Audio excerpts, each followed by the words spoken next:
A'udzubillahiminasyaitonirrajim. Bismillahirrahmanirrahim. Alhamdulillahirabbil alamin. Wassalatu wassalamu ala asrofil anbiya'i wal mursalin wa ala alihi washabihi ajmain. Amma ba'du. Pertama-tama marilah kita panjatkan puji dan syukur kepada Allah Subhanahu wa taala yang mana atas nikmatnya pada kesempatan ini kita masih diberikan nikmat, terutama nikmat kesehatan. Ya, ini di mana saat ini negeri kita, ya, negara kita Indonesia, juga seluruh dunia lagi berduka penyebaran virus COVID-19, ya. Semoga kita selalu bisa menjaga kesehatan kita, ya, dan selalu berbanyak waktu di rumah, ya, dan selalu jaga SOP kesehatan, ya. Rajin menggunakan masker, keluar cuci tangan, ya. Baik, dan tak lupa sholawat dan teriring salam terus kita aturkan, kita berikan kepada junjungan kita Nabi Muhammad SAW, yang mana beserta keluarganya, sahabatnya, hingga hingga akhir zaman. Pada kesempatan ini di mata kuliah pengantar perancangan basis data, ya, di semester 3, ya, kita akan membahas tentang model data, ya.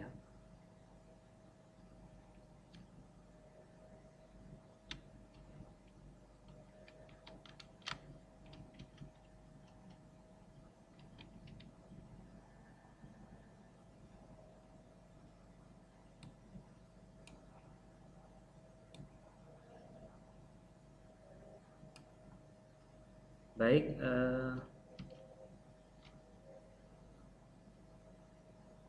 model data, ya. Jadi pandangan terhadap basis data dapat dipandang dari dua sudut pandang. Yang pertama sudut pandang pemakai user view, yang kedua sudut pandang perancang. Baik secara konseptual, ya, atau conceptual view, secara fisis, ya, atau physical view.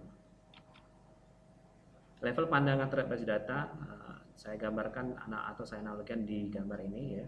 Jadi user view 1, ya, ada user view 2, atau user view banyak, ya. N itu menyatakan bilangan banyak, ya, atau user view seterusnya, ya. Ada conceptual view, ya, kemudian physical view. User view dapat diartikan diri sering disebut juga sebagai level eksternal, merupakan pandangan para pemakai basis data di mana masing-masing pemakai basis data dapat memiliki cara pandang yang berbeda tergantung pada macam data apa saja yang tersedia atau dapat diakses oleh pemakai. Sedangkan conceptual view merupakan suatu pandangan perancangan basis data yang berkaitan dengan data-data apa saja yang perlu disimpan dalam basis data dan penjelasan mengenai hubungan antara data yang satu dan yang lain. Sedangkan physical view sering disebut level internal, yaitu suatu pandangan perancang yang berkaitan dengan permasalahan teknik penyimpanan data-data dalam basis data ke dalam fisik media penyimpan data yang digunakan. Nanti akan saya lebih jelaskan lanjut di materi selanjutnya. Model data merupakan suatu cara untuk menjelaskan tentang data-data yang tersimpan dalam basis data dan bagaimana hubungan antara data tersebut untuk pemakai secara logik. Ada 4 macam model data. Yang pertama itu model entity relationship, yang kedua ada model hierarki, yang ketiga ada model jaringan, yang keempat ada model relasional. Baik, kita akan bahas yang pertama, model entity relationship. Nah, di sini dibuat berdasarkan anggapan bahwa dunia nyata terdiri dari koleksi objek dasar yang dinamakan entitas. Entity, ya, serta hubungannya dinamakan relationship antara entitas-entitas tersebut. Ya, nanti kita akan banyak bahas mengenai model entity relationship atau IR atau IRD, ya. Orang nyebutnya nanti IRD atau entity relationship diagram. Nah, ada 3 komponen di sini. Ada entitas, ada atribut, ada relasi. Nah, secara garis besar, entitas merupakan objek dasar yang terlibat dalam sistem. Atribut berperan sebagai penjelas entitas, dan relasi menunjukkan hubungan yang terjadi di antara dua entitas. Jadi ketiga ini nanti akan saya jelaskan, ya. 3 komponennya ada simbolnya. Entitas itu simbol persegi panjang, kemudian atribut nanti disimbolkan dengan belah ketupat, atribut dengan elip, ya, keterangan dari entitas. Relasi itu adalah dengan belah ketupat, ya. Dia menghubungkan dua entitas. Nanti akan saya jelaskan lebih lanjut. Yang kedua, adalah model hierarki. Model hierarki menjelaskan kepada pemakai tentang hubungan logik antara data dalam basis data dalam bentuk hubungan bertingkat. Model ini menggunakan pola hubungan orang tua dan anak. Dapat saya analogikan di sini A. Orang tua A, dia memiliki anak B, C, D, dan E. Kemudian orang tua C, dia mempunyai anak F dan G. Orang tua D, dia mempunyai anak H. Orang tua E, dia mempunyai anak I, J, K. Orang tua K, dia mempunyai anak L, M. Jadi analoginya menjelaskan kepada pemakai tentang hubungan logik antara data dan data dalam bentuk hubungan bertingkat. Model ini menggunakan pola hubungan orang tua dan anak, ya. Kemudian yang ketiga itu model jaringan. Nah, model ini menyerupai model hierarki. Dengan satu simpul anak bisa memiliki lebih dari satu orang tua. Nah, kalau tadi dia dua anak dia satu orang tua, ya. Nah, ini kalau satu anak dia bisa lebih dari dua orang tua.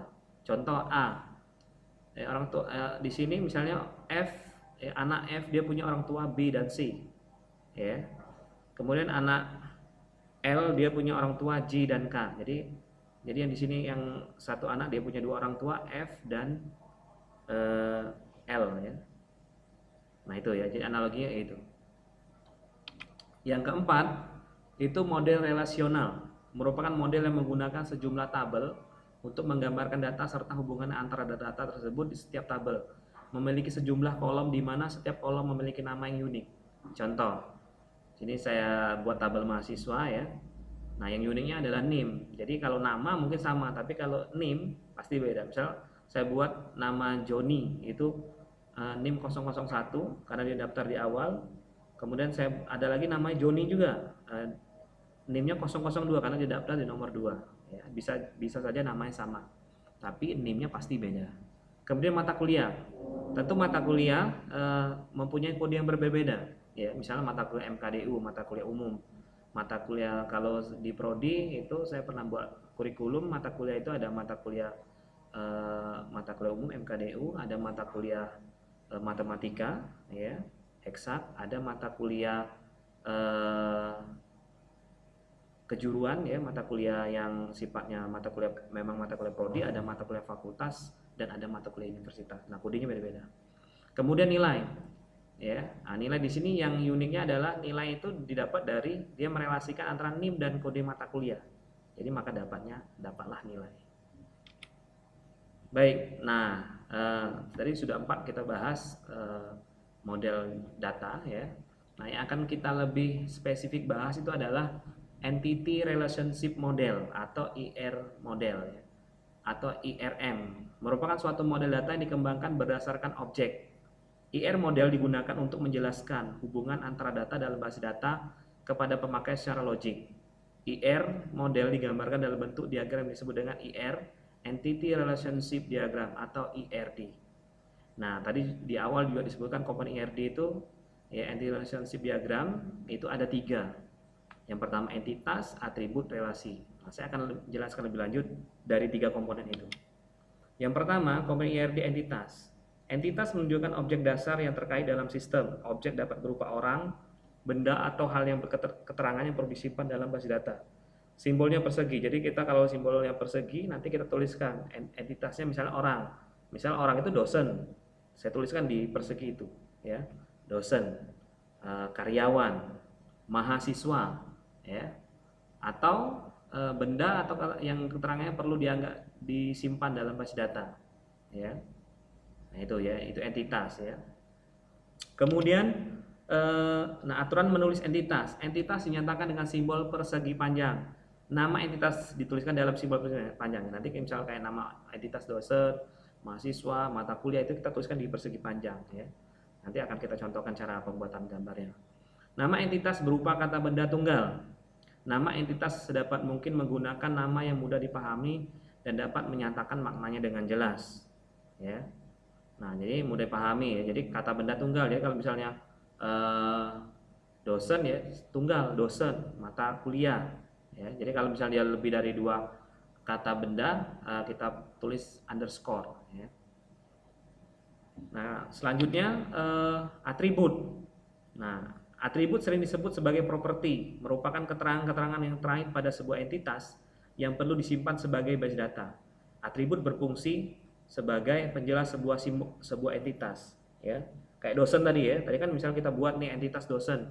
Nah, atributnya apa? Dosen itu ya tentu atributnya keterangan yang nggak penting itu dari dosen itu misalnya eh, NIDN ya, nama dosen, jenis kelamin ya. Kemudian eh, spesialis dosennya, jadi spesialisasi bidang ilmu apa misalnya di komputer ya, dan lain-lainnya, alamat atau keterangan yang dianggap penting seperti alamat ya. Nah, itu jadi simbolnya dia elip ya. Jadi kita tarik ya, kita lingkari ya. Nanti akan saya contohkan gambarnya di sebuah file ini ya. Nah, aturan menggambarkan atribut. Atribut dinyatakan dengan simbol elip. Nama atribut dituliskan dalam simbol elip. Nama atribut berupa kata benda tunggal. Jadi sama kayak ini tadi ya, kata benda tunggal dituliskan dalam simbol elip. Nama atribut sedapat mungkin menggunakan nama yang mudah dipahami dan dapat menyatakan maknanya dengan jelas. Atribut dihubungkan dengan entitas yang bersesuaian dengan menggunakan sebuah garis. Jadi dari entitas persegi panjang tarik garis buat ide, nama, alamat dan seterusnya. Nanti akan saya gambarkan atau saya bagi filenya. Nah, kerelasian antar entitas atau relationship. Jadi yang ketiga, komponen ketiga adalah kerelasian antar entitas mendefinisikan hubungan antara dua buah entitas. Kerelasian adalah kejadian atau transaksi yang terjadi antara dua entitas yang keterangannya perlu disimpan dalam basis data. Simbolnya belah ketupat. Jadi kalau entitasnya ada dua, misalnya dosen atau mahasiswa dan dosen, yang hubungannya ada belah ketupat, tarik garis. Ya, misalnya dosen mahasiswa mengambil mata kuliah ya, entitas mata kuliah, atau dosen mengajar mata kuliah ya. Nah, aturan dalam menggambarkan kerelasian. Kerelasian dinyatakan dengan simbol belah ketupat. Nama kerelasian dituliskan dalam simbol belah ketupat. Kerelasian menghubungkan dua entitas ya, jadi dua entitas. Entitas dosen, mahasiswa ya, mata kuliah, karyawan misalnya dihubungkan dengan belah ketupat. Nama kerelasian berupa kata kerja aktif diawali dengan awalan me ya. Misalnya dosen belah ketupat mengajar. Dosen mengajar mata kuliah. Ya, atau mahasiswa mengambil mata kuliah ya, diawali dengan me ya. Nama kerelasian sedapat mungkin menggunakan nama yang mudah dipahami dan dapat menyatakan maknanya dengan jelas. Jadi jangan ambigu ya. Nah, kemudian ada jenis kerelasian antar entitas ya. Nah, kerelasian antar entitas itu misalnya kerelasian jenis one ke one atau satu ke satu atau one to one. Nah, kerelasian jenis ini jadi jika kejadian atau transaksi di antara dua entitas ya berhubungan hanya memungkinkan terjadinya sebuah kejadian transaksi pada sebuah entitas ya. Ya. Kemudian kerelasian n ke satu atau banyak ke satu atau many to many, atau kerelasian jenis satu ke satu ke banyak atau one to many, jadi banyak. Misalnya contoh one to many ya, mahasiswa tadi one bisa mengambil many, banyak mata kuliah ya. Jadi kalau yang kamu lebih dari dua mata kuliah kan dinyatakan lebih dari satu, itu berarti banyak mata kuliah ya, bisa dianalogikan kayak gitu ya. Sama juga yang tadi one to one ya, mahasiswa mengambil mata kuliah. Biasanya kalau one to one tuh ya terakhir, biasanya semester akhir itu mahasiswa mengambil satu mata kuliah ya, ini skripsi ya, itu one to one. Kalau lebih dari satu mata kuliah berarti dia adalah one to many. Bisa juga yang ketiga, kerelasian jenis many to many, banyak mahasiswa banyak mengambil mata kuliah. Nah, biasanya semester 1 sampai 6 ini kan banyak mata kuliah kan? Ada 6 mata kuliah, 7 mata kuliah. Banyak mahasiswa mengambil banyak mata kuliah ya. Kalau lebih dari satu dia dinyatakan banyak ya. Ini simbolnya ya, one to one. Ini simbol one to many ya. Kemudian many to many. Ya. Nah, baik, nanti kita akan bahas lebih lanjut membuat sebuah IRT ya, dari menentukan entitas ya, kemudian atribut, penjelasan entitas dan relasi. Di pertemuan kemarin saya ya, kita sudah coba menginstal exam ya. Ya, nanti saya akan coba praktekkan lagi ya menggunakan exam ya. Saya akan coba kita review lagi misal exam. Mungkin ada yang kemarin di video saya itu belum paham ya. Ya, saya akan coba untuk menginstal examnya ya. Jadi langsung saja kita praktekkan ya. Nah, atau basis data ya. Di sini sebelum saya install exam, saya akan jelaskan dulu bahasa basis data. Ya, data definition language ya, bahasa yang digunakan untuk mendefinisikan basis data. Data manipulation language, bahasa yang digunakan untuk memanipulasi data. Contoh ya, yang kalau data definition language ini misalnya create database akademik, kemarin sudah saya contohkan ya. Sekilas nanti akan kita praktekkan ya, create table mahasiswa ya. Ini untuk definition. Nah, yang untuk manipulation ini ya, manipulasi data pada basis data pada umumnya meliputi hal di bawah: pemanggilan ya, pengambilan yang sifat pada basis data, penambahan informasi baru pada basis data, penghapusan ya, kemudian modifikasi informasi yang ada pada basis data. Definition, ada data manipulation language, adalah bahasa yang memungkinkan pengguna untuk mengakses atau memanipulasi data dalam sistem basis data relasional. Ya, nah ini data manipulation, misalnya insert, kita memasukkan perintah ya. Nanti akan kita coba ya, kemudian data manipulation ini ya. Nah, coba kita akan coba ya, yang definition dan manipulation. Baik, kita akan coba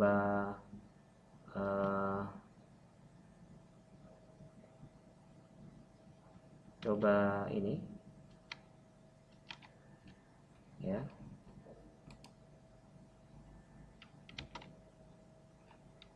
Baik, kita bisa buka ini ya, bisa buka Google.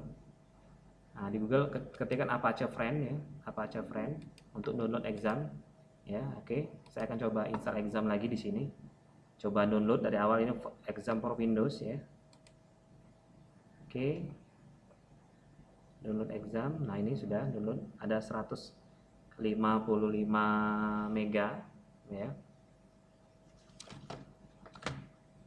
Ya, sembari kita tunggu ya. Ya, nah ini lumayan cepat ya. Oke, sembari menunggu. Ya, nah di sini penggunanya bisa untuk WordPress, bisa untuk CMS ya, dan lainnya nih.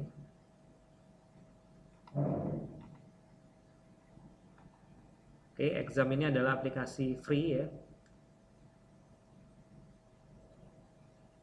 Oke, kita show folder, kita coba langsung install.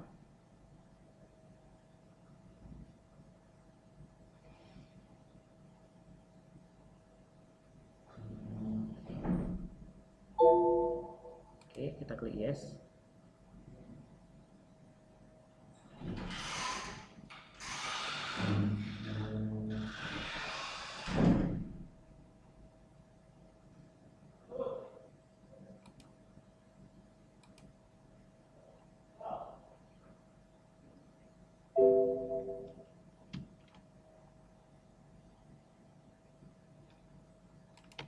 Oke, kita oke aja ya, seperti install biasa. Next ya, examnya di C, kita simpan.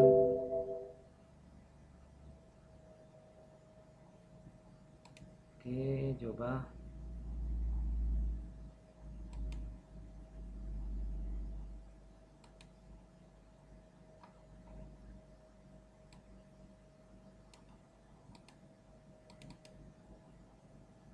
Oh, ternyata sudah pernah diinstal exam di sini ya.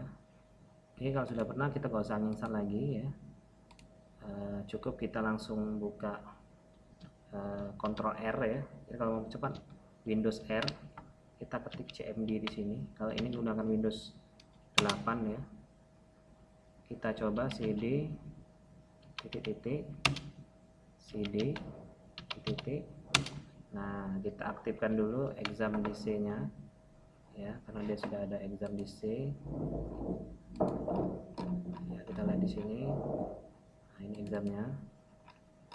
Kita coba exam kontrolnya, kita aktifin ya, kan dia sudah bisa nginstal. Oke, kita start. Oke, kita start. Nah, ini MySQL nya kita pakai ya. Oke, kita tutup. Kita coba ya, cd exam backslash ya, exam backslash MySQL /bin MySQL -u spasi root. Oke ya, enter. Nah, welcome. Nah, ini MariaDB ya. Kalau yang lama dia tulisannya ya, MySQL, tapi karena ini versionnya ya 10 MariaDB ya ini. Oke, ini sudah MariaDB Corporation. Oke, bisa kita show berita dasar ya, databases. Nah, oh titik koma apa? Oke, ini bawaan yang sudah ada ya di tengah semester. Oke ya, nah ini.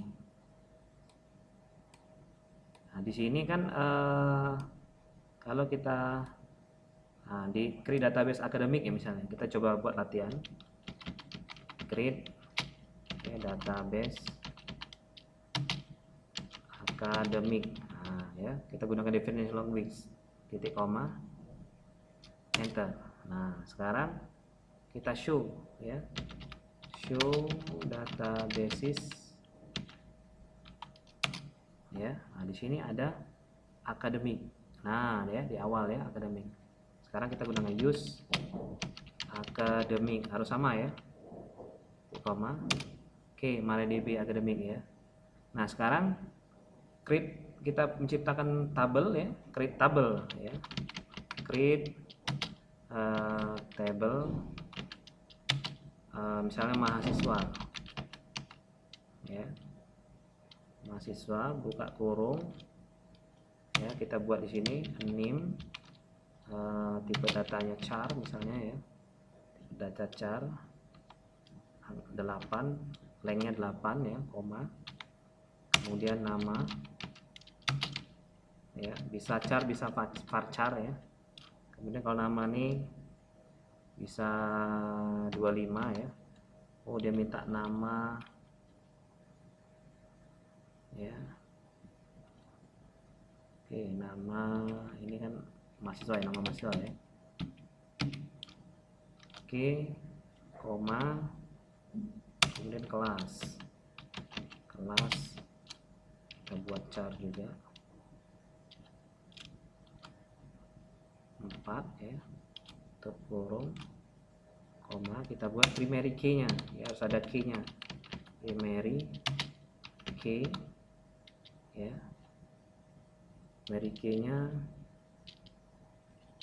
kita buat di sini adalah name. Oke, tutup kurung titik koma ya, tadi ada kurung pembuka, enter. Oke ya, saya besarin dikit ya. Nah ya, oke sekarang ya, ini kan ini yang definition of it. Nah coba kalau yang sekarang kita coba, atau kita buat lagi ya, satu lagi yang di bawahnya adalah create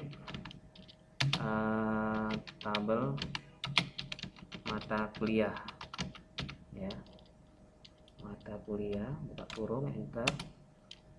Kita buat kode mata kuliah ya, char juga, mungkin di sini 5 ya, koma, enter, biar rapi kita enter aja ya, nama underscore mata kuliah ya, nama mata kuliah ya, kita buat char juga, kita buat char misalnya 25 ya, kurung, koma, SKS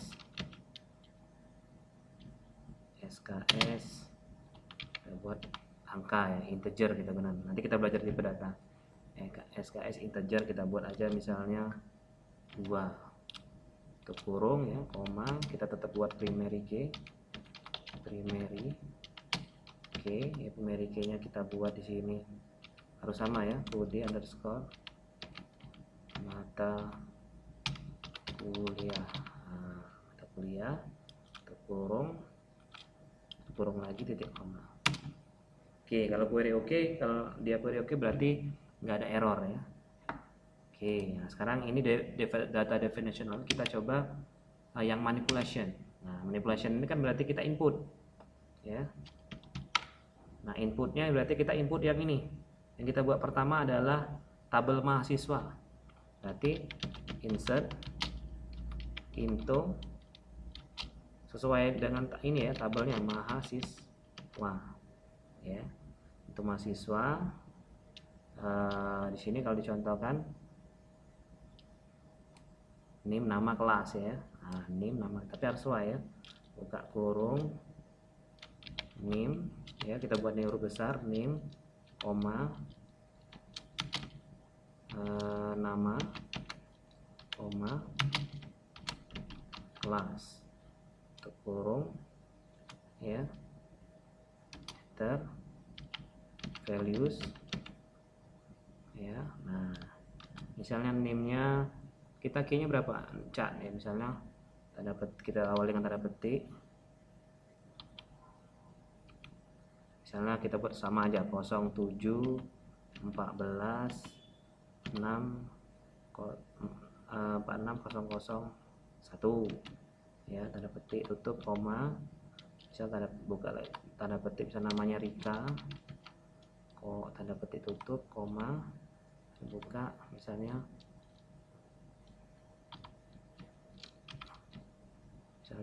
MD 2A, tanda petik, tutup kurung ya, titik, koma. Oke, baru oke ya. Nah, kalau untuk nampilkan itu benar sudah berhasil nggak, kita input ya, kan kalau oke itu select ya, select bintang from mahasiswa, karena tabel mahasiswa tadi ya, titik, koma. Nah ya, berhasil ya, berarti kita inputkan yang tadi itu ya. Oke ya, itu yang data manipulational weights. Bisa juga misalnya saya mau menghapus ya, ada juga di sini misalnya insert, bisa delete ya. Coba kita tengok ya. Ya, select. Nah, ini select untuk nampilkan ya. Data manusia juga select, bagian dari update bisa juga ya. Ya, misalnya coba kita pakai perintah update mahasiswa, set, misalnya kita set apa nih, kelas sama dengan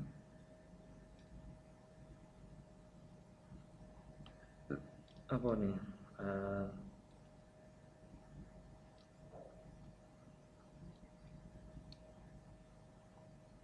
kelas, atau kita ganti aja MD 1A misalnya ya, kita jangan lupa kasihkan tanda petik dulu. Kita coba dulu ya.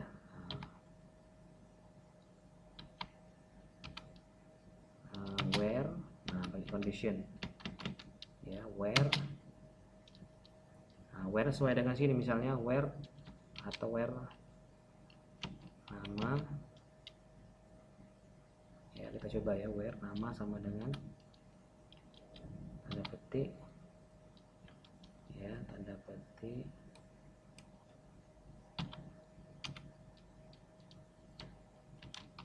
Rika.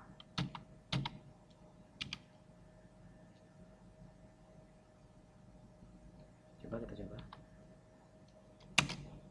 Nah ya, tinggal kita select tadi MD15 ya, ini berubah ya.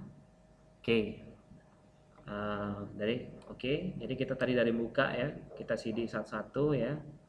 Nah ya, ini sampai kita buka database, kemudian kita coba data definitional width, data definitional width. Untuk latihan ya, untuk latihan nanti kalian bisa latihan sebelum kita bahas ya, ini latihan ya. Nah ini tadi bisa juga kalian coba yang ini ya, dan juga bisa juga untuk yang teori tadi gambarkan IRD 1 to suami nikah istri, pegawai muja anak, Dr. Musa Aksen, ini akan saya bahas di pertemuan ke sesuai dengan pertemuan ya, nanti one to many one to many implementasinya, contoh dengan entitas suami menikah istri akan saya contohkan di pertemuan berikutnya. Baik, kurang dan lebih saya mohon maaf ya. Apabila ada kekurangan saya mohon kepada Allah. Mungkin cukup ya untuk pertemuan ketiga ini. Silakan coba di rumah MySQL-nya ya, dan juga IRD-nya ya. Kurang dan lebih saya mohon maaf. Akhirul kalam, saya akhiri. Wassalamualaikum warahmatullahi wabarakatuh. Tetap di rumah, jaga kesehatan, jangan lupa keluar pakai masker. Baik, sekian, terima kasih.